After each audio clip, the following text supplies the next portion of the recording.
Dans le cœur d'une grande forêt dorée par le soleil, vivait un petit écureuil nommé Léo. Léo avait une queue toute douce, des yeux brillants comme deux billes de chocolat et une curiosité plus grande que le plus grand des chênes. Un matin d'automne, alors que les feuilles dansaient dans le vent comme des papillons rouges et oranges, Léo décida d'explorer la forêt plus loin que d'habitude. Il voulait découvrir ce qu'il y avait derrière la colline mousseuse qu'il apercevait au loin.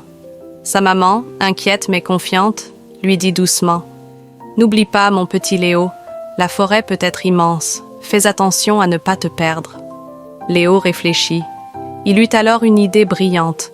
Il prit une petite réserve de noisettes dans son panier et déclara fièrement « Je vais en déposer une sur le sol tous les quelques pas. Comme ça, je pourrai retrouver mon chemin. » Tout excité, il s'enfonça dans les bois. À chaque saut, il déposait une noisette. Ploc. Une noisette près d'un champignon rouge. Ploc. Une autre au pied d'un rocher gris. Ploc. Encore une sous un buisson parfumé. Il découvrit un ruisseau chantant où l'eau brillait comme de l'argent.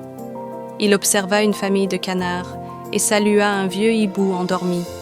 Plus il avançait, plus le monde lui semblait merveilleux. Mais sans qu'il s'en rende compte, le vent se mit à souffler plus fort. Les feuilles tourbillonnaient. Certaines noisettes roulèrent un peu plus loin. D'autres furent cachées sous un tapis de feuilles. Léo, absorbé par ses découvertes, continua d'avancer. Quand le soleil commença à descendre derrière les arbres, le ciel se teinta de rose et de violet. Léo sentit soudain son cœur battre plus vite. « Oh non, il est temps de rentrer !» Il se retourna, et tout se ressemblait. Des arbres partout, des buissons partout. Il chercha la première noisette. Il ne la vit pas. Il chercha encore. Rien. Les larmes montèrent dans ses yeux. « Je suis perdu », murmura-t-il. Il s'assit un instant, tremblant.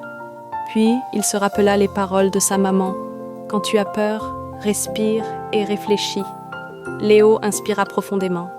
Il regarda attentivement autour de lui. Là, sous un tas de feuilles, quelque chose brillait légèrement. Il gratta doucement. Une noisette. Son cœur se remplit d'espoir. Il avança de quelques pas et chercha encore. Une autre noisette était coincée entre deux racines, puis une troisième près d'un petit champignon. Pas à pas, noisette après noisette, Léo suivit le chemin qu'il avait créé lui-même. Il marcha longtemps, très attentif cette fois.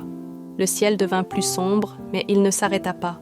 Soudain, il reconnut le grand rocher gris, puis le champignon rouge, et enfin, le grand chêne où vivait sa famille. Sa maman accourut et le serra fort contre elle. « Léo, nous étions si inquiets. » Léo sourit, encore un peu tremblant mais fier. « Je me suis perdu, mais mes noisettes m'ont aidé à rentrer. » Ce soir-là, blotti dans son nid douillet, Léo comprit que l'aventure est merveilleuse, mais qu'il est important de préparer son chemin. Et surtout, il apprit que même quand on se perd, le courage et un peu de sagesse peuvent toujours nous ramener à la maison.